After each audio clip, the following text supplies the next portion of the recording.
Assalamualaikum teman-teman. Selamat datang di Tunas Muslim Homeschooling YouTube channel. Channel YouTube Tunas Muslim merupakan channel YouTube yang membahas seputar homeschooling atau unschooling.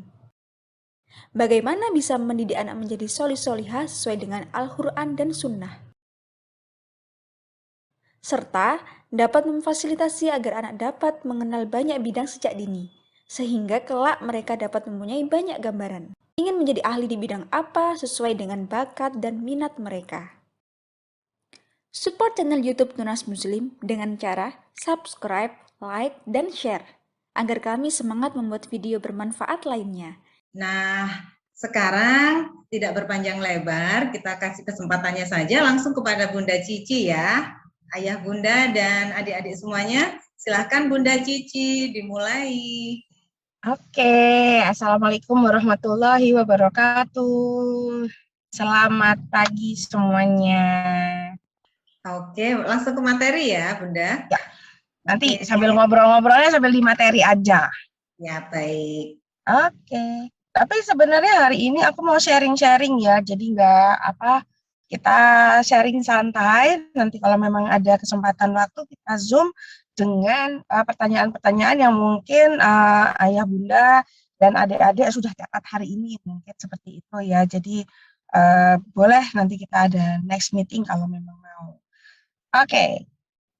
Banyak orang nanya kenapa sih kita harus menanamkan entrepreneurship atau jiwa jadi pengusaha bahasanya gitu ya pada anak-anak. Terlalu dini kali Mbak Ci, kadang-kadang gitu teman-teman parents biasanya nanya. Kemudian kebetulan kan juga saya ada sekolah juga kan PKBM yang berbasiskan entrepreneurship itu dari TK, SD, SMP, SMA yang selevel itu memang diajarkan bagaimana sih berpikiran sebagai pengusaha. Sebenarnya kalau kita ngomong seperti entrepreneurship itu adalah mindset atau pemikiran adik-adik semuanya bagaimana sih uang itu.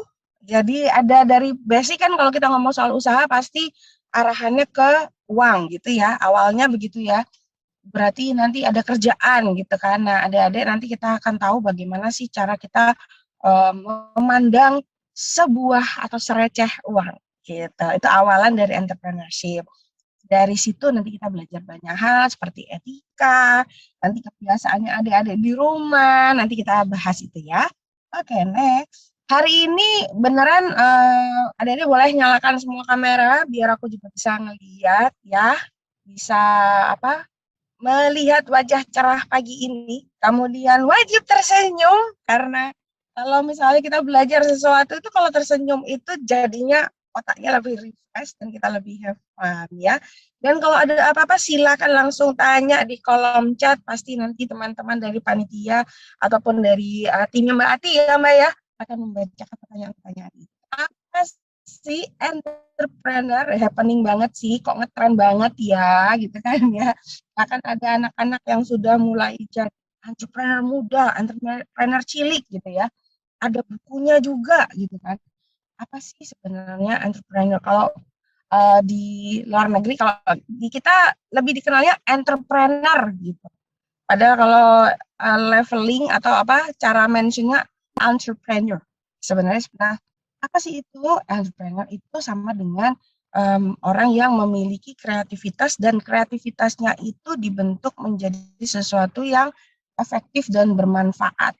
Artinya adalah kalau dibilang tadi entrepreneur adalah pengusaha, bisa jadi iya, bisa jadi enggak. Karena apa? Karena banyak, mungkin adik-adik pernah lihat ya di pasar gitu ya, orang dagang gitu ya, terus jajar-jajar, orang yang jaga toko, itu belum bisa dibilang entrepreneur. Mereka adalah saudagar, bisa jadi seperti itu. Lalu apa bedanya? Bedanya adalah kalau entrepreneur itu semuanya dicatat, semuanya didokumentasi, dicatat, difotoin, semuanya didokumentasi. Jadi setelah dari acara ini nanti harapannya punya buku entrepreneur ya, gitu ya. Jadi beli aja buku yang kosongan itu loh, ya. Boleh buku gambar A3 kayak, tapi biasanya yang untuk doodle yang buku tebel itu, yang untuk doodle yang tebel itu, untuk sketch ya. Itu nanti setiap kali ada misalnya adik beli apa gitu, ada notanya diminta. Bunda, bunda notanya aku minta, itu uang jajanku kan, bunda aku minta, nanti ditempel. Nah, itulah bedanya entrepreneur, satu. Yang kedua, kalau adik misalkan nanti di akhir bulan gitu ya, misalnya sekarang bulan September, tanggal 19 ya, besok tanggal 20 nih, aku mau beli apa gitu ya, tulis di situ, bunda aku mau beli ini, bunda aku mau beli ini, misalnya hari Senin udah mulai beraktivitas online gitu kan, mungkin di spidol kayak beli apa gitu ya, itu mulai ditulis nanti malam. Nah, itulah yang membedakan, direncanakan, ditulis, terus kalau sudah direncanakan, ditulis rencananya, terus dicatat apakah beneran udah beli itu untuk yang tadi sesuai dengan uang yang direncanakan tadi. Barang-barangnya sesuai nggak? Ternyata lebih mahal loh spidolnya. Awalnya ada tulisannya spidolnya 50.000. Nah, ternyata waktu beli udah naik pandemi harganya gitu ya. Harganya jadi 100.000. Nah, itu dilaporkan harganya naik gitu misalnya. Nah, itulah bedanya entrepreneur dengan pedagang. Biasanya teman-teman yang di pedagang pencatatannya tidak sedetail itu, perencanaannya tidak sedetail. Mana cara ngatur keuangan kalau begitu caranya? Waalaikumsalam warahmatullahi wabarakatuh. Aduh, baru kelihatan kedengeran suaranya Syamil. Mahnya Eyang terus pulang disanguin gitu ya, misalkan gitu ya. Biasa suka gitu ya, pulang disanguin. Kalau dapat 10.000 besar, mau tuker aja, boleh nggak Eyang? Tuker 2.000-an gitu, atau tuker 1.000-an boleh nggak Eyang gitu ya. Kenapa kok tuker 1.000-an? Eyangnya repot juga ya. Cuman maksudnya kenapa kok harus tuker 1.000-an? Nanti adek bikin planning, bikin perencanaan. Aku mau jajan berapa ya? Nah, itu dimasukkan ke dalam tabungan atau celengan atau dompet jajan namanya. Terus habis itu dimasukkan juga, aku mau beli apa ya yang bisa, aku pokoknya kalau beli itu aku belajar gitu. Ya, boleh beli buku, boleh beli, biasanya kalau bunda-bunda tuh kan mesti mikir kalau beliin sesuatu yang sedikit mahal, misalnya yang boneka Hafiz itu kan mahal sekali tuh ya, berapa juta tuh ya. Aku pengen punya itu, dan masukkan aja di celengan belajar atau dompet belajar. Itu kalau di anak saya ada yang namanya dompet investasi. Dompet investasi ini apa? Terserah mereka. Kalau anak saya yang pertama, dia memang programming game basic, dan dia memang investasinya adalah upgrading fasilitas dari games. Jadi ada tata laksana, kalau dia upgrading games kan harus pakai PayPal ataupun pakai credit card. Kan dia nggak boleh. Memang saya saklek nggak bolehin mereka bikin di usia dini gitu kan. Nah, maka dia akan bargaining sama saya. Bunda, saya perlu upgrading ini toolsnya karena ada yang pesan model seperti ini dan saya harus bikinkan model seperti ini, harus perlu update ini. Berapa harganya? Misalnya 100.000. Dia wajib harus kudu belikan 100.000 itu ke kita. Jadi jangan, tega amat sih sama anak, 100.000 aja ngitung-ngitung. Enggak gitu ya Bunda ya. Jadi kalau kita mengajarin anak-anak, kita harus memberikan sinyal bahwa kita percaya mengelola uang mereka sendiri. Gitu. Tapi dengan tata laksana dan pengawasan kita. Nah, itu adalah dompet investasi. Karena dia punya sesuatu yang mau di-grow sama dia. Nah, nanti kalau adik-adik dari sini punya usaha, kepengen punya usaha, misalnya usaha gantungan kunci, usaha tanaman hias. Nah, kalau adik-adik mau membeli sesuatu ya dari dompet investasi ini, yang berkaitan dengan upgrading diri itu tadi untuk bisnis ya terutama. Gitu. Dan yang terakhir adalah anak saya punya dompet jalan-jalan. Gitu. Dompet jalan-jalan maksudnya gini, sebelum pandemi, saya memang sama keluarga tuh sepakat kalau bisa 1 tahun sekali mereka ke luar negeri. Gitu. bukan bukan luar negeri mindset, enggak, tapi maksudnya mereka harus sadar, adik-adik harus sadar bahwa kita hidup di dunia ini tidak hanya Indonesia aja, nggak hanya Surabaya aja, Mojokerto aja, Sidoarjo aja. Kita adalah bagian dari masyarakat dunia. Lihatlah apa yang di luar untuk kamu mengembangkan yang di dalam. Tapi ingat, kita punya tata laksana adat istiadat yang perlu kita pegang. Jadi kita keluar untuk menimba ilmu, bukan untuk dipengaruhi, bahasanya begitu. Jadi dan kalaupun di sana tetap buku catatan harus dibawa. Susah, senang, pengeluaran semuanya di situ. Nah, dompet jalan-jalan inilah tabungannya gitu. Aku gitu Mbak Ati, jadi anak-anak punya 4 dompet. Nah, kebetulan karena kemarin itu pandemi, jadi dompet jalan-jalannya kemarin kami masukkan ke bank. Kita masukkan ke bank. Jadi karena alhamdulillah pada penuh. Ini bocoran dikit, bukan mau apa namanya, bukan mau pamer ya, enggak, bocoran dikit. Kan masing-masing punya 10.000 yang sama misalnya kan gitu ya. Masing-masing anak kita berikan kesempatan untuk mengelola uang mereka sehingga mereka tahu yang mau dibuat jajan berapa, yang mau dibuat ini berapa, bebas. Nah, buat bocoran aja, anak saya yang si Ade, si Keanu yang masih umur 5 tahun, dompet jalan-jalannya jauh lebih banyak daripada kakak-kakaknya. Soalnya kakaknya yang pertama, dia punya kepentingan investasi, udahan, upgrade gamenya untuk aplikasi. Yang kedua, itu emang doyan jajan ya. Jadi dia suka beli jajan yang ada mainan-mainannya gitu ya. Jadi uangnya itu. Sehingga si kakak itu terkumpul 3,8, si adik kakak yang pertama, kakak Eca itu 3,8, kakak Nakita itu 4, hampir 5, 4,9 ya, 4,9-an, yang adik 6 juta lebih, 6,6 kalau nggak salah. Masya Allah. Itu dari celengan super. Jadi kemarin itu saya dan ya Mbak ya. Iya loh, nggak percaya. Jadi uang kecil-kecil yang dikomitmenkan, didisiplinkan setiap hari, setiap kali memiliki uang, bahasanya gitu ya, itu langsung diaplikasikan seperti itu. Nggak kerasa ya, tiba-tiba udah berapa juta gitu ya. Dan kemarin kasihan juga waktu kita ngirim ke banknya, itu sampai pakai sarung tangan, misahin karena uangnya receh-receh. Lecek-lecek gitu. Nah, tapi alhamdulillah itulah bagaimana cara kita mengatur keuangan. Adik-adik mulai nanti minta dompet. Kalau dompet biasanya gini Mbak Ati, kalau untuk investasi sama jalan-jalan gampang dibedol ya. Jadi kita belinya yang kaleng itu loh, celengan yang kaleng yang besi yang tertutup besi apa sih? Yang tambah yang nggak bisa dibuka itu loh. Dan sekarang banyak banget celengan seperti itu yang ada targetnya.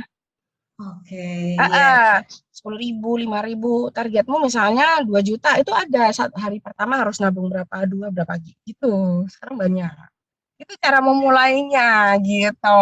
Jadi simpel sekali. Tanya dulu Bunda Cici, maaf memotong. Itu berarti sebenarnya juga tiap bulan mereka dapat jatah uang sendiri-sendiri ya. Cuman kemudian untuk membagikan ke posting-posting budget tadi ya. Iya, jadi misalnya ayah bunda punya budget anakku 1 bulan 300.000 misalnya gitu ya. Enak loh sekarang tuh kalau kita punya ajarin anak kayak gitu, jajannya nggak lost jol gitu ya. Satu hari silakan memberikan sangu 10.000 itu atau 5.000, terserah kebijakannya ayah bunda ya. Jadi misalnya 1 bulan jatahnya si kakak misalnya 300.000, si adik coba kalau nggak dijatah pasti akan lebih dari itu karena jajannya nggak karu-karuan, nggak kecatat. Ini juga ayah bunda jadi belajar gitu loh supaya memanage, apalagi sekarang pandemi kita benar-benar harus efisiensi ya kan. Nah, dengan efisiensi tapi bermanfaat bagi keluarga, bagaimana ya caranya begitu. Nah, tapi saya mohon buat ayah dan bunda please support ya. Kalau udah tahu celengan anaknya banyak, tolong jangan gatel. Ya, kita juga harus komitmen. Kita dulu tuh kayak gitu, lihat uangnya anak-anak banyak, ya pinjam dulu, ntar aku balikin. Enggak. Tidak boleh. Kalau kita bersikap seperti itu, maka ngajarin anak-anak begitu juga. Ngentengkan utang, ngentengkan balikin duit orang, ngentengkan. No. Kita nggak mau anak-anak jadi anak-anak seperti itu. Jadi kita pun komit. Plus kalau misalkan kita pergi, ternyata kita pinjam dompet jajannya, Mak. Biasanya sih kakak Eca nih, kakak yang pertama nih, dia bawa dompet udah rapi kan. Kalau yang soalnya sekarang udah kelas 1 SMP, udah rapi dia, udah uangnya udah sangat kalau di ilmu money magnet, uang tuh kan nggak boleh nggak boleh lecek ya. Jadi dia udah rapi tuh. Nah itu misalkan saya parkir nggak punya duit 5 ribuan, 10 ribuan kan di dompet dia banyak, Mbak, ya kan? Saya bilang, kakak pinjam gua uang dulu dong. Buat apa? Buat parkir. Dia sendiri yang ngambil uangnya, bukan kita yang ngambil dompetnya. Dia kasih ke kita, akadnya saya ibunya pinjam ke anaknya. Gitu. Loh, Mbak Cici nanti ngajarin anaknya pelit dong sama orang tua. Enggak. Nanti ada next-nya. Jadi setelah akad itu kita kembalikan, terima kasih ya sayang sudah membantu orang kita. Jadi itu tadi, statement-statement itu tadi. Akad yang membantu orang tua. Nah, nanti ada misalnya kapan hari anak-anak saya waktu masih pandemi rada slow itu apa namanya dia main di ya satu permainan gitu ya, wahana yang profesi-profesi itu. Saya bilang sama kakak kamu uang sakunya lebih banyak daripada kakak anak kita sama adik Kianu. Nanti kalau ada apa-apa belikan pakai uang dulu, nanti bunda ganti. Jadi pada saat di sana ditraktir tuh ada kadangnya pizza apa di dalam wahana itu, susu. Lucunya Mbak Ati, begitu pulang, kakak adik tadi dibeliin apa? Ini.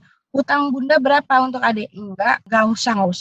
Gitu loh. Jadi hal seperti itu loh, Mbak Ati. Simpel tapi itu akan memberikan pengajaran kalau itu terjadi tiap hari. Keren sekali. Jadi, saya sudah merasa, ada hal-hal yang perlu saya perbaiki nih, ada yang bisa yang saya tambahkan nih. Semoga ya nanti kita sharing-sharing ya, kalau misalnya aku ada kurang-kurang barangkali ada ide yang lebih bagus nanti bisa sharing-sharing kita. Insya Allah. Semoga ayah bunda di sana juga mendapatkan insight-insight baru. Adik-adik yang mendengarkan mudah-mudahan juga nanti langsung minta nih tabungan ke ayah bundanya, gitu ya. Oke, kita lanjut ya bunda. Boleh, next. Ini yang dibilang. Tadi kan aku bilang bahwa dia memutuskan sendiri. Anak-anak memutuskan sendiri. Ya, orang tua support. Ya, adik-adik. Kalau misalkan ayah bunda misalkan, kamu harus gini. Nanti ayah bunda dipeluk aja. Ayah bunda boleh nggak aku punya pendapat gitu. Dipeluk. Ya, jadi barangkali ayah bundanya lupa gitu loh. Karena adik-adik tahu kan ayah bunda tuh maunya yang terbaik buat adik-adik. Jadi kadang-kadang namanya standar orang tua dan standar anak itu berbeda. Jadi adik-adiknya kalau misalnya orang tuanya lupa dipeluk. Boleh nggak punya pendapat sendiri gitu ya. Jadi jangan nggak mau bunda nggak boleh. Nanti makin inilah bundanya juga makin sepandang ya kan. Anak-anaknya juga makin sepandang. Nah ya kan ayah bunda juga gitu. Kalau misalnya ini harus diingat. Mereka adalah anak-anak yang kita besarkan untuk suatu ketika kita lepaskan. Karena ini amanah ya, artinya kita mempersiapkan mereka mandiri saat kita tidak ada. Tidak ada ini dalam berbagai konteks loh ya, maksudnya kita lagi keluar kota, kayak gini saya tinggal-tinggal gitu kan ya, kemudian atau nanti ada apa gitu. Nah, cara memulainya adalah diamati yang tadi bilang. Adik semua, kakak-kakak, adik-adik yang di sini, kalian itu sebenarnya kepengen apa sih? Jadi ditulis tadi ya, buku tadi ya, minta tolong beli bunga kakak-kakak, adik-adik yang di sini. Kalian itu sebenarnya kepengen apa sih? Jadi ditulis tadi ya, buku tadi ya, minta tolong beli buku itu tadi tuh pentingnya tuh. Apapun yang kalian pikirkan, apapun yang kalian inginkan, ditulis. Aku pengen kaya. Kalau ada anak yang kayak gitu, mohon papa mamanya jangan langsung apa kaya kayak gini, enggak. Oke, adik, kakak, kaya itu kamu pengen punya apa? Misalnya kayak gitu. Jadi, aku pengen punya mobil Ferrari. Jangan langsung apa mobil Ferrari mahal, mana bisa lalala. No. Oke, Ferrarinya warna apa? Ya. Terus yang tipe mana? Ayo, kalau untuk ayah bunda yang belum mengizinkan anak-anaknya main gadget atau ada waktu gadget tertentu, didampingin pakai pakai laptop boleh. Kalau nggak mau gadget handphone maksudnya ya, pakai laptop boleh, pakai komputer boleh. Atau sekarang kan banyak smart TV ya, jadi tinggal ke channel YouTube Ferrari yang tipe mana. Jadi anak bisa bayangan. Kemudian baru adek kalau pengen punya Ferrari berarti harus punya apa? Ya duit lah ya, punya duit. Nah, sekarang apa bakat, minat, atau kemampuan adik atau kakak yang dikasih Gusti Allah? Misalkan anak saya yang pertama, dia dari umur 2 tahun udah bisa main laptop dengan 2 tangan. Umur 3 tahun dia juara robotik favorit nasional. Kemudian ya sekarang ya lumayan lah istilahnya dia udah mulai bisa punya uang sendiri dan sebagainya. Maka gift-nya di situ, bakatnya di situ. Caranya supaya saya tetap bisa mengontrol, awal-awal dulu laptop dan semua layar-layar komputer itu ada di dalam kamar saya gitu dan menghadap ke tempat tidur saya, jadi apapun yang dia buka pasti saya kelihatan gitu ya. Dan rada ini sih kalau saya rada dibilang teman-teman rada posesif ya, karena di rumah itu ada 16 CCTV. Tapi kenapa saya bekerja itu selalu keluar kota ya, jadi memang begitu cara saya untuk memperhatikan anak-anak gitu. Nah, si Ade itu suka bikin-bikin gitu. Dia suka craft. Sekarang si kakak juga lagi suka craft juga. Ini saya kemana-mana pakai hasil karya dia. Ini gelang apa? Ini gelang biasa lah ya kalau kita ya. Tapi dia bilang, Bunda ini buat Bunda. Nanti kalau ada temannya Bunda mau beli kasih tahu aku ya. Jadi saya komitmen mau gelangnya sederhana saya tetap pakai kemana-mana. Dan banyak yang nanya gelang apa tuh Ci? Yang ini bikinan anak saya bilang gitu.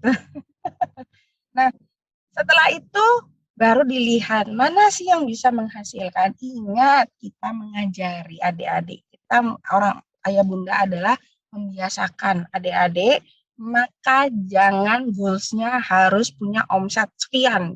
Karena goals-nya adik-adik adalah bagaimana adik-adik bisa membuat gelang yang bagus, quality control yang bagus, layak dijual, dan adik-adik berani menyebut ini harganya berapa. Berani menyebut harganya berapa berarti harus ngitung satu biji ini berapa. Nah nanti hitung-hitungan matematika dipakai ya dek. Jadi kalau nanti dapat materi matematika pembagian gitu, anggap aja misalnya aku beli mangga 3 ya. Kalau dibagi sama kakak misalkan kayak gitu loh. Jadi kita belajarnya seperti itu aja. Saya membeli manik-manik satu box isinya adalah 50, harganya 50.000. Maka satu manik-manik harganya berapa? 1.000, pintar. Kayak gitu ya. Kalau 1.000 maka ini ada berapa manik-manik? 1, 2, 3, 4, 5, 6, 7, 8, 9, 10, 11, 12, 13, 14, 15, 16, 17, 18, 19, 20, 21, 22, 23. 23 manik-manik. Jadi harganya berapa? 23.000 harusnya. Tapi ingat ada senarnya di sini. Ya, ya kan? Terus ada jasanya kalian bikin ada jasa nggak? Kalian kreativitas, itu dihitung nggak? Itu harus dihitung. Ya udah berarti harga basicnya, harga dasarnya 25.000 misalkan. Kalian jualnya berapa? 30.000 misalkan. Aduh, Mbak Cici, Bu Cici, Bunda Cici kok mahal sekali beginian aja 30.000 lah. Berarti kalian punya PR. Cari yang beginian lebih murah, jangan di toko yang gede yang toys lalala itu ya. Jadi itu kan mahal sekali. Kasih tahu ayah bunda, aku pengen beli kayak gini lebih murah di mana? Bisa jadi pasar-pasar, apa namanya toko-toko grosir gitu ya. Jadi bisa jadi ini satu bijinya cuma 100 rupiah gitu. Ya, harganya harusnya bisa dijual 5.000. Kamu udah bisa punya keuntungan 2.000. Nah itu loh. Jadi membaca peluang seperti itu, Mbak Ati. Sesimpel itu sebenarnya. Dan kalau lain kali kalau misalnya Bunda misalnya ke dapur, diajak juga si kakak, walaupun cewek walaupun cowok ajak aja, terus habis itu nanti mikir kira-kira kalau aku bikin telur dadar dijual berapa ya dek gitu aja, yang sesimpel itu gitu ya Mbak Ati. Next, Mbak Ati masih mute. Oh iya, baik, sebelum kita lanjut, saya mau tawarkan dulu barangkali ayah bunda, adik-adik yang ada di ruangan Zoom hari ini mau bertanya langsung boleh. Jadi ketika Bunda Cici lagi cerita, kemudian muncul ada pertanyaan, boleh langsung disampaikan pertanyaannya. Kita lanjut ke materi berikutnya, adakah yang mau bertanya? Boleh raise hand, atau boleh langsung ketik di kolom chatnya. Oke, belum ada. Nanti begitu muncul pertanyaan boleh langsung raise hand ya. Baik, kita langsung raise hand ya. Baik, kita lanjut materinya ya Bunda Cici, silakan. Siap.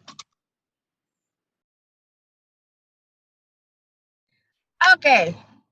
Sekarang kita bisa melihat. Coba ada apa aja. Ini yang di sini siapa aja sih? Saya pengen lihat. Bentar. Oh, nggak bisa lihat peserta ya? Di sini ada apa aja coba? Ada papan tulis, ada pensil, ada tas gitu ya. Ada banyak lah ya ini ya. Ada sendok garpu, ada apa lagi tuh? Ada komputer. Ada buku, ada penghapus. Nah, semua yang di sekitarmu adalah modalmu. Jadi adik-adik, ayah bunda tolong dikasih tahu bahwa nggak ada statement, kita hapus statement nggak punya modal. Nggak punya modal ya. Nah, jadi ini termasuk misalnya punya uang 10.000 itu termasuk modal ya. Kemudian yang ada di sekeliling adik-adik ini adalah modal. Jadi ditulis, modalnya ditulis. Ini penghapus ya, sendal jepit, wajan gitu kan. Kompor, kulkas, TV, pokoknya semua itu ditulis modal.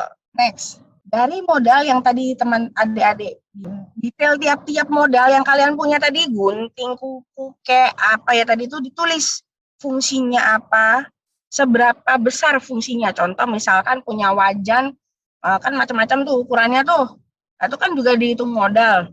Fungsinya apa, terus kemampuannya seberapa besar. Misalkan adik-adik juga bantuin bundanya.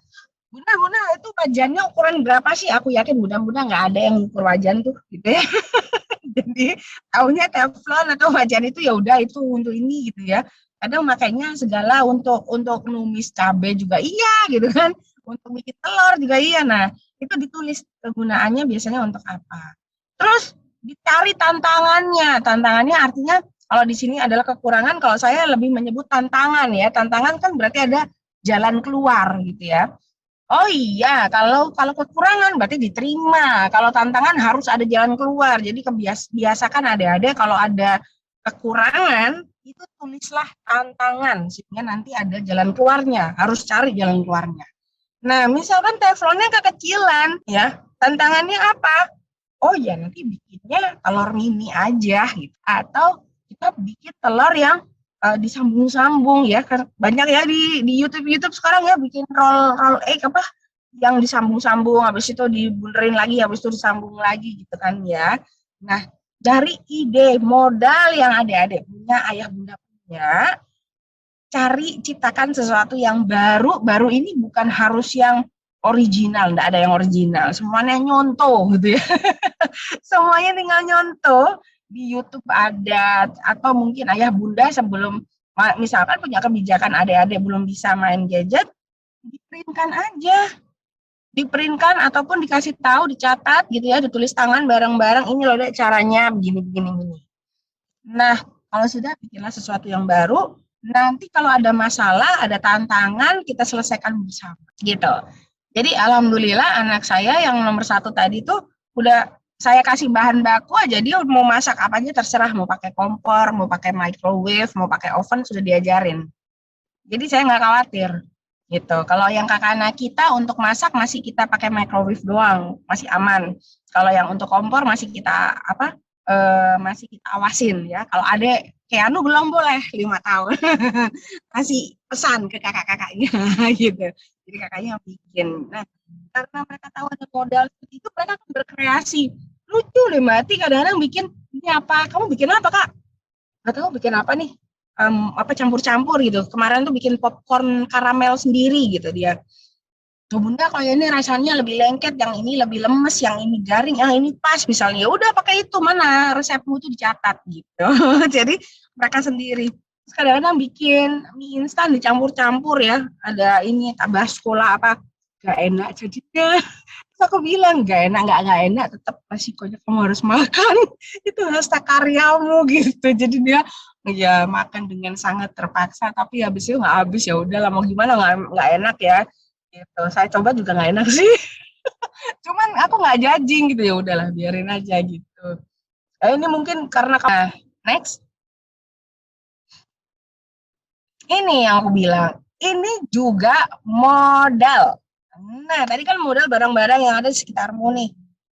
Sekarang hobimu, hobinya adik-adik, ya, bakatnya adik-adik, kesukaan adik-adik, mainan, bahkan kalaupun hobi komik, mohon ayah bunda sediakan waktu untuk ngawasin aja atau kasih peraturan.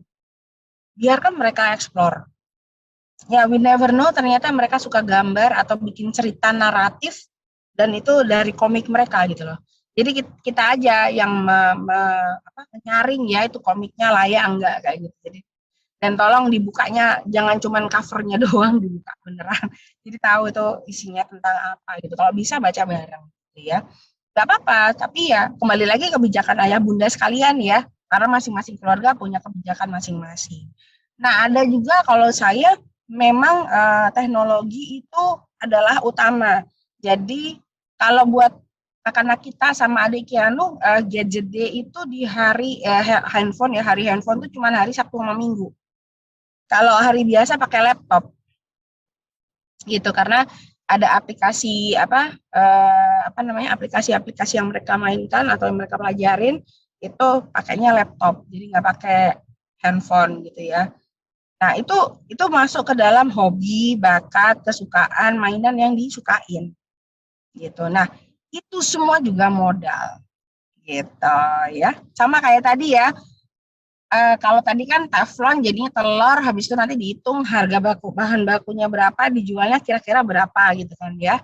Dengan bahan baku sekitar rumah. Sama, hobimu apa? Misalkan aku mau nyanyi di depan mamaku, berapa? Misalnya gitu. Dan nggak perlu uang beneran, kalau misalnya lagi berlatih bisa jadi uangnya dibuat kayak kertas ditulisin. Atau kalau nggak mau, Mbak Cici jangan uang terus ngerjainnya, maka ada di kertas appreciation, boleh bintang, boleh kata I love you.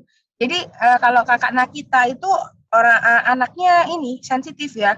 Hampir setiap kali saya di rumah, dia selalu bikin surat cinta buat saya, I love you bunda gitu. Habis itu dibaliknya, bunda boleh nggak aku ini? Gitu. Jadi jadi mereka punya cara masing-masing. Kenapa? Karena bakat itu saya eksplor, boleh kamu melakukan apa yang kamu suka dengan tatanan itu tadi. Sopan santun, etika, aturan itu penting. Jadi saya bahkan sama mereka tuh bilang begini, kalau kamu nggak naik kelas, tugas bunda hanya bayarin sekolah. Permasalahannya kalau kamu tidak naik kelas, kamu akan mengulang pelajaran yang sama, kamu harus beradaptasi dengan anak-anak baru, adik-adik kelasmu, kamu harus beradaptasi betapa kamu harus menghadapi teman-temanmu bertanya kenapa kamu tinggal kelas. Kalau kamu berani menghadapi itu ya terserah kamu, boleh nggak naik kelas bahasanya gitu. Tugas bunda, tugas papa adalah mencari uang untuk membayar sekolah. Tapi tanggung jawab, komitmen istilahnya gitu ya, adik-adik nggak naik kelas, yang nanggung resiko adalah adik-adik sendiri. Jadi kira-kira mau naik kelas nggak? Ayo gitu ya. Jadi adik-adik jangan sampai kalau misalnya nggak mau belajar diingat-ingat ya, diingat-ingat. Kalau nggak naik kelas berarti aku harus mengulang pelajaran yang sama lagi dalam 1 tahun dengan teman-teman yang baru yang nggak kenal. Terus habis itu nanti ditanyain juga sama teman-teman, kenapa kok tinggal kelas atau mengulang? Ayo, mau nggak kayak gitu ya?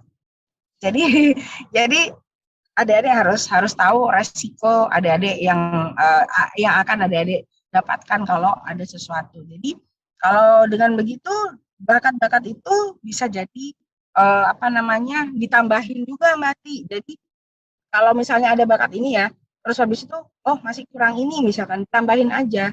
Jadi anak-anak saya itu kalau ngerjakan PR wajib kudu harus begitu dapat soal langsung setelah itu langsung ngerjain PR di hari yang sama. Jadi nggak ada tugas yang dikerjakan besoknya. Sehingga mereka punya waktu main yang panjang gitu. Misalkan gitu, jadi ada tugas sekolah. Kebetulan kan 3 anak saya kan di Ciputra ya. Jadi mereka ada aplikasi khusus untuk tugas. Saya ya udah bikin checklist mana yang mau kamu kerjakan dulu. Gitu. Kerjakannya dengan having fun pastinya, sehingga mereka taunya bermain. Target mereka sendiri si kakak, terutama yang kelas 1 SMP itu selesai sekolah kan biasanya jam 2, jam 3-an ya. Dia punya target sendiri, jam 4 tugas harus sudah kelar, karena dia punya target untuk menyelesaikan games-nya gitu. Jadi mereka ngatur sendiri. Ya, bakat-bakat itu bisa untuk memanage itu semua juga jadi modal gitu, Mbak Ati. Next. Jadi mereka ngatur sendiri. Ya, bakat-bakat itu bisa untuk memanage itu semua juga jadi modal gitu, Mbak Ati. Next.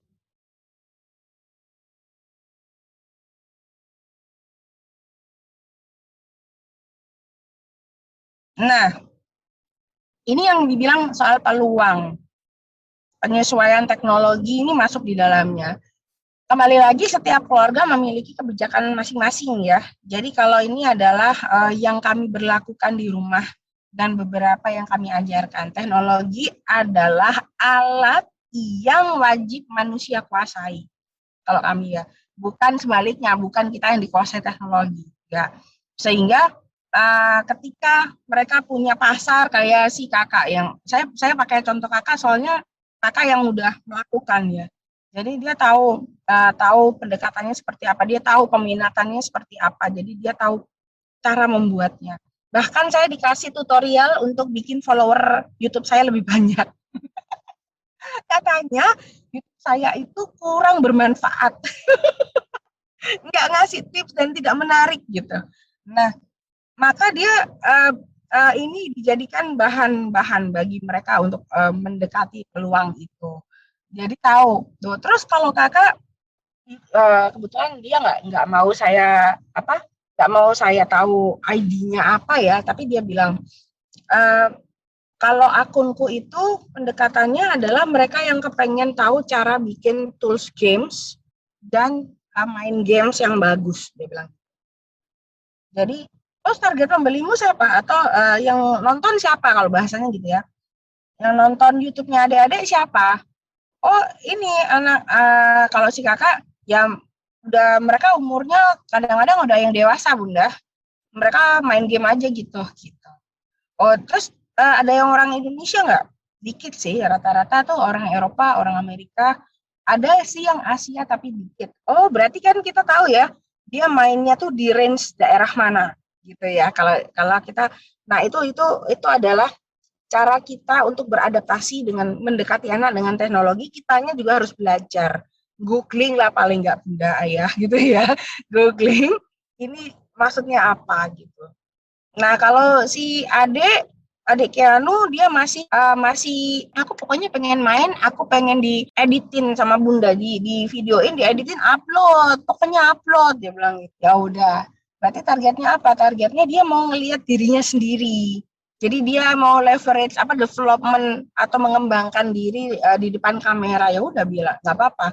Followernya kalau udah kayak gitu nggak perlu banyak. Yang penting dia ketika nonton TV ada YouTube-nya dia melihat oh dia udah bagus. Nah itu si kakak anak kita sama adik Kianu masih seperti itu. Tapi mereka berdua mengembangkan. Jadi penyesuaian mereka udah mulai tahu siapa sih yang nonton. Bahkan kalau mereka jawab gini, ayah bunda atau adik-adik jawab aja nggak apa-apa.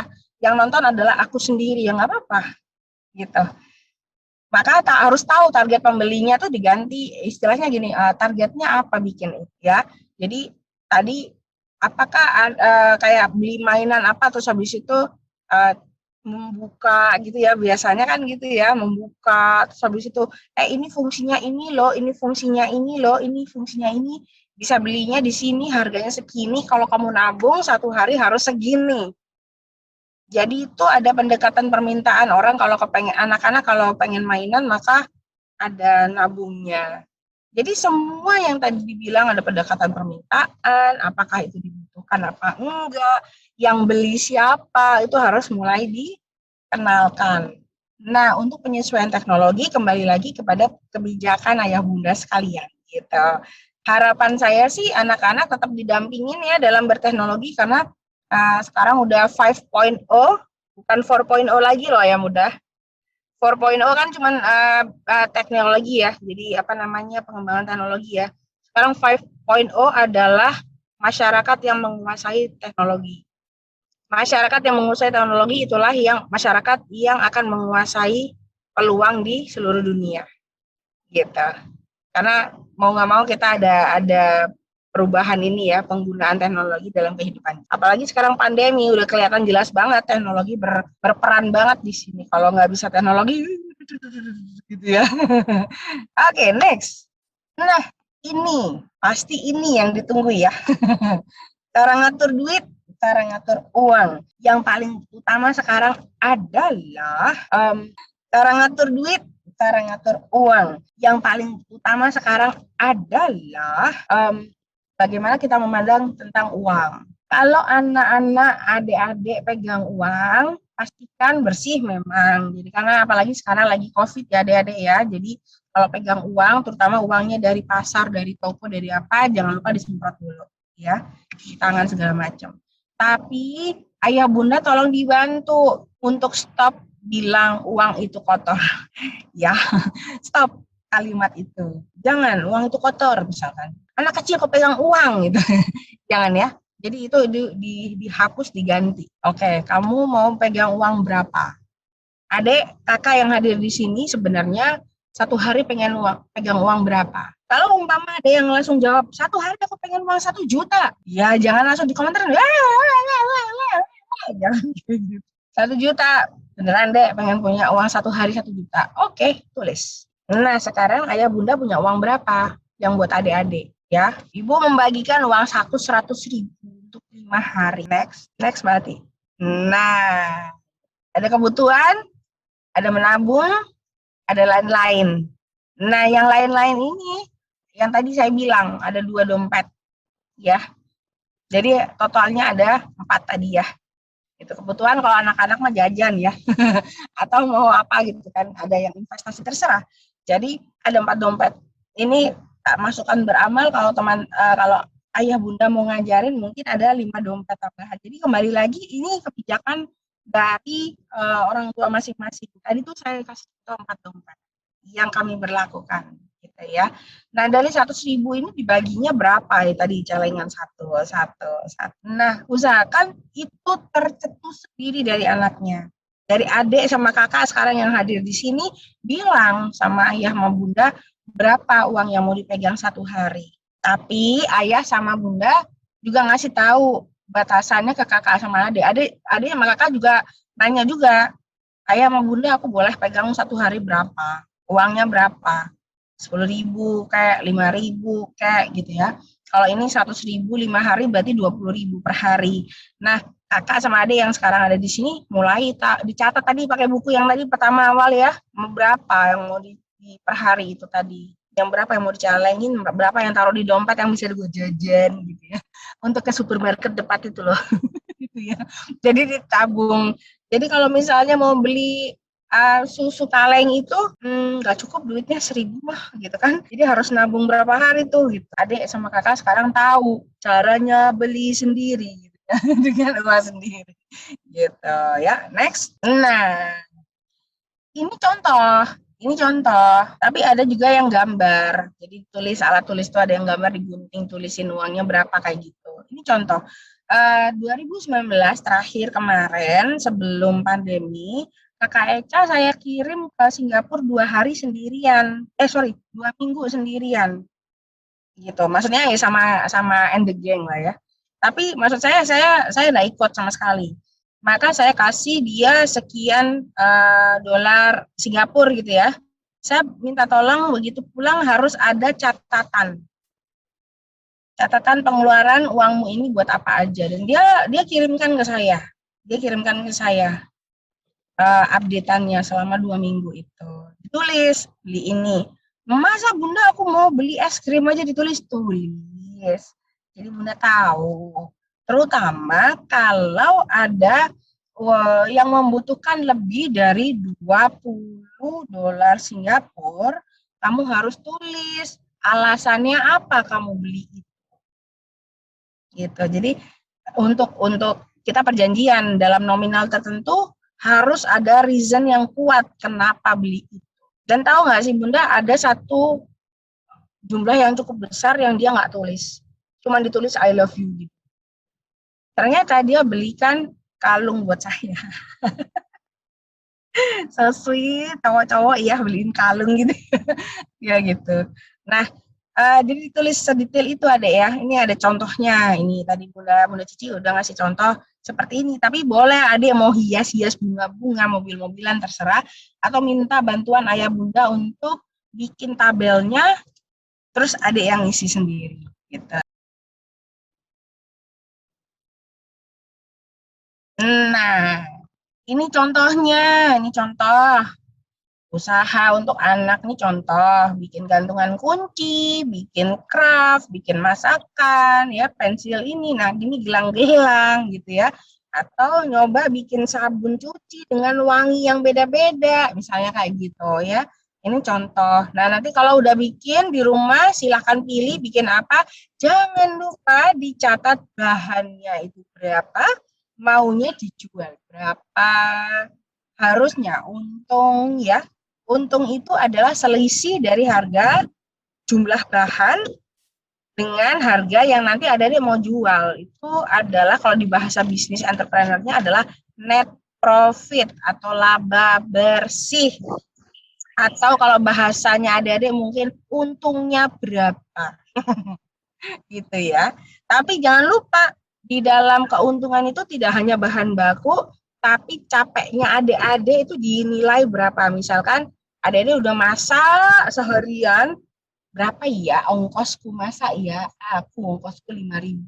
Maka itu dimasukkan dalam modal. Jadi kayak apa namanya? HPP lah bahasa basicnya tuh harga pokok. Oke, mohon maaf Bunda Ya, Cici. siap. Sepertinya ada yang raise hand tadi. Ada yang raise hand? Atas nama Syamil, siapa ya? Boleh? Tadi ada yang raise hand atas nama Syamil. Oke. Boleh di-unmute kalau mau bertanya langsung kepada Bunda Cici, boleh ya, Ayah Bunda atau adik-adik yang sedang bergabung di ruangan Zoom hari ini. Oke, belum ada. Atau nanti bisa langsung ditulis di kolom chat ya. Baik, kita lanjut ya Bunda Cici, silakan. Boleh. Jadi udah ya, next dong. Nah, tadi udah banyak nih. Aku kepengen lihat nanti Bunda Ati. Berarti aku pengen lihat adik-adik, ayah Bunda, habis ini mau bikin project apa. Bukunya nanti mau diisi apa, aku pengen tahu. Mungkin ada, next kalau boleh kita akan membahas tentang PR-nya itu. Nanti kita bahas kira-kira usahanya udah jalan apa belum, bisa dijalankan apa belum, ya. Jadi tadi kita bicarakan hari ini itu contoh-contoh semua, tinggal ayah bunda adik kakak mulai coba mau bikin apa, ya. Nanti ini ditulis satu-satu detail, gitu. Kembali lagi dibicarakan dulu peraturan-peraturannya sama ayah bunda biar tahu kira-kira kalau keluargaku itu apa ya yang cocok gitu ya. Gitu Bunda Ati dari aku. Baik, terima kasih sekali. Berarti ini kita ada PR ya semuanya. Iya dong, harus ada PR. Biar pulang dari sini, selesai dari acara ini, nggak nguap. Harus dilakukan. Wah, harus ada prakteknya ya. Ilmunya tidak hanya sekedar lewat. Jadi nanti iya, betul. Nah, nanti bisa loh ayah bunda yang bergabung di grup WA-nya Tun Muslim, kita nanti bikin bersama-sama tugasnya, kemudian nanti kita bisa bahas bersama-sama dan kita bisa tanya lagi loh kepada Bunda Cici, kurangnya apa sih? Tambahin apa sih kira-kira biar lebih bagus gitu ya. Oke, baik. Ini materi sudah berakhir ya berarti Bunda Cici? Sudah. Oh iya, Bunda Ati, lupa. Aku bukan promosi nih, tapi maksudnya gini. Kalau di tempat kami di Tinggi Indonesia kita punya activity center besar, itu isinya banyak hal. Kalau memang apa namanya mau tanya-tanya tentang Tinggi Indonesia, boleh di Instagram dilihat dulu. Nanti kalau ada silahkan tanya-tanya ke adminnya. Karena kita punya activity center di sana. Oh, jadi Bunda Cici ini punya itu homeschooling juga ya? Ah, Itu. Iya, PKBM. Kalau homeschooling kan orang tuanya nanti yang harus ngajar, ya. Kalau kita kan fasilitator ya, PKBM ya, gitu. PKBM kita memang ada ini, Bunda Ati. Jadi ada yang full homeschooling. Full homeschooling itu maksudnya ya anaknya sama orang tuanya benar-benar belajar sendiri. Kita nggak pernah ketemu, jadi tinggal download materi aja, tinggal lihat jadwal ujian kapan gitu. Nah, di situ nanti ada fasilitas, ada homeschooling activity, boleh menggunakan seluruh fasilitasnya, termasuk ada 3D printing, mesin jahit, bordir digital, ada ruang laboratorium kimia, banyaklah kayak gitu. Nah, kalau yang satunya lagi yang part schooling. Kalau yang part schooling adalah buat ayah bunda yang belum terbiasa dengan homeschooling. Jadi kita ada pendampingan mentor, namanya bukan guru ya, mentor yang ngajarin anak-anaknya maupun ayah bundanya untuk prepare bisa jadi homeschooler. Oke, sebentar. Ini Syamil. Saya sudah klik, silakan. Boleh di-unmute tadi mau bertanya? Sudah saya klik untuk bisa bertanya.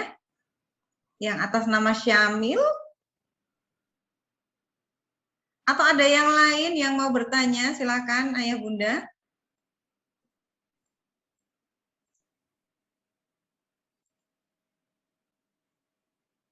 Oh, belum ada yang bergabung rupanya. Oke. Oh, itu ada masukan. Siapa nih? Di-add jadi panelis katanya? Iya, sudah. Oke.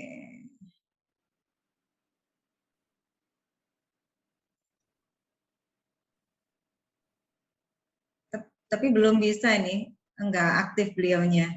Sudah saya aktifkan.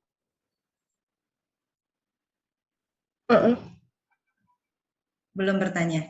Baik, sepertinya mungkin sudah jelas sekali, langsung kepikiran mau bikin PR, mau membenahi mindsetnya anak-anak. Kita mau bikin lagi nih, besok mau bikin apa ya? Apa yang kita bisa jual nih, gitu ya? Ya boleh. Bunda nanti jangan-jangan nanti mau udah bikin list tuh. Bulan ini mau jualan ini, bulan ini mau jualan ini. Ya tiba-tiba itu peluangnya yang jadi bagus. Terus jadi bisa peluang usaha beneran gitu. Siap, oke. Baik, ini waktu sudah menunjukkan 9:17.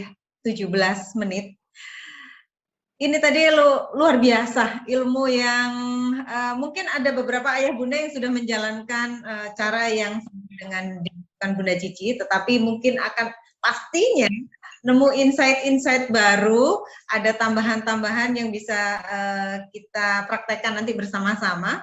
Kita diskusi lagi ya ayah bunda nanti di grup Tunas Muslim. Nanti kita praktek bersama, kita diskusi lagi. Baik, di penghujung akhir materi Zoom hari ini, mungkin Bunda Cici ada closing statement? Ada penutup mungkin? Ya. Silakan. Iya, adik-adik sekalian di rumah, ayah bunda, kalian semua itu istimewa. Gusti Allah menciptakan setiap manusia itu istimewa. Nah, PR-nya adalah seistimewa apakah kalian dan apakah keistimewaan itu bisa bermanfaat bagi masyarakat dan lingkungan. Ditulis, dicatat, dan kemudian diagendakan apa yang bisa kalian lakukan untuk negara, untuk masyarakat, untuk lingkungan. Nah, dengan begitu otomatis tadi PR-PR-nya wajib dikerjakan ya, supaya baik adik-adik maupun ayah bunda lebih bisa mengerti satu sama lain dan lebih dekat sama lain, satu sama lain. Terima kasih Bunda Ati. Siap, terima kasih Bunda Cici, terima kasih Ayah Bunda semuanya yang sudah bergabung di acara webinar kali ini. Sekali lagi terima kasih Bunda Cici, ilmunya, sharingnya inspiratif sekali. Mudah-mudahan sharingkan menjadi amal kebaikan untuk kita semuanya. Manfaat, barokallah Bunda Cici. Baik semuanya, terima kasih. Mohon maaf apabila dalam pelaksanaan webinar kali ini masih ada yang kurang pas, ada yang kurang berkenan, kami mohon maaf. Tapi insya Allah nanti Tunas Muslim akan ada jadwal berikutnya. Sekali lagi terima kasih. Wassalamualaikum warahmatullahi wabarakatuh. Waalaikumsalam warahmatullahi wabarakatuh. Aduh, baru kelihatan kedengeran suaranya Syamil.